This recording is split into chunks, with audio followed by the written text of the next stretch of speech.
The liberal media melting down over Kanye's meeting with President Trump on Thursday. Here's some of what Kanye had to say.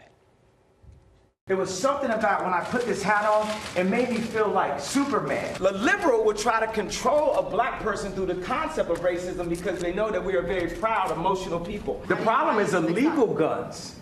Illegal guns is the problem.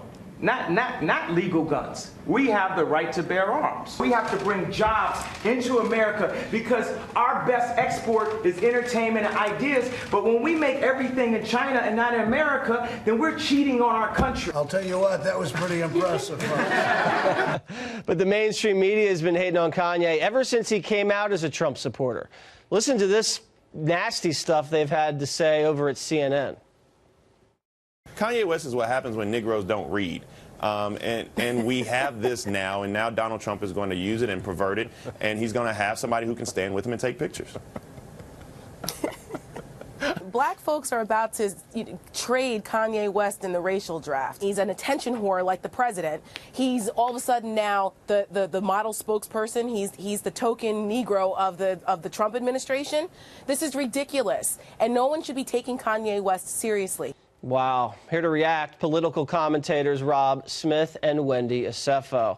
Rob, does that offend you, some of the language that CNN used? It absolutely offends me. It's disgusting. And looking at that clip, I would say Don Lemon went from an anchor at CNN to the chief overseer on the Democratic plantation, because what he did was he corralled Kanye West back in using disgusting language, him, Tara Setmeyer, and Bakari Sellers. It's disgusting to me. And what they're doing is they're trying to send a message to any other black American, to any other black conservative that supports the president, that this is what we will do to you if you are vocal about that support. Wendy, what do you think about that?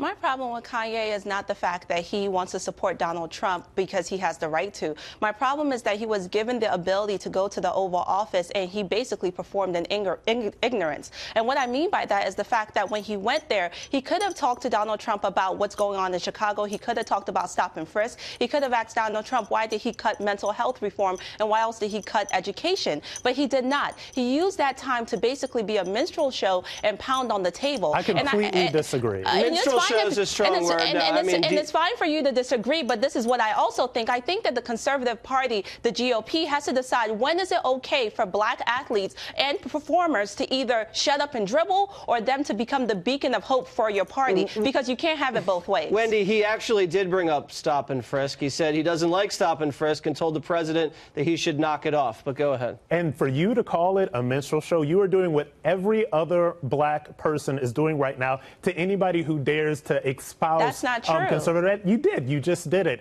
And first of all, Kanye West talked about a lot of different things. He talked about the relationship between black people and the police. He talked about basically supporting the president. He talked about making America great right now. You can support the president, but you do not have to use foul language while you're in the Oval Office. You can support the president, but you should not bang on the table in the Oval Office. So why you're trying to sit here and demean it, so it doesn't make any sense. President Bill Clinton did some pretty indecent things in the Oval Office. Let's not act like we're all pure. And I don't actually remember all of this outcry when Rick Ross was in the White House and his ankle bracelet went off. Actually, so I don't remember all of this outcry when LeBron James called out the President of the United States, but then you guys said all he should do is he should shut up and dribble. So again, I want to ask you, do you want black athletes and entertainers to shut up and dribble, or do you want them to become your new mascot like you're trying to do for Kanye West? Because you cannot have it both ways, It's not about black people being shutting up and dribble. What it's about is black people having a seat at the table. What you want to do is you want to make it so controversial for any black person to have anything to do with this administration. That's you want to make an example out of it. Well, let's talk about facts. The facts are only 8% of black people voted for right Trump. Now. You can't stop it. Don Lemon can't stop it. And anybody else cannot stop it right now. Whether you call it a minstrel show or not. You can vote for Trump if you want to, but you should not vote for someone who undermines black and brown communities on a daily basis.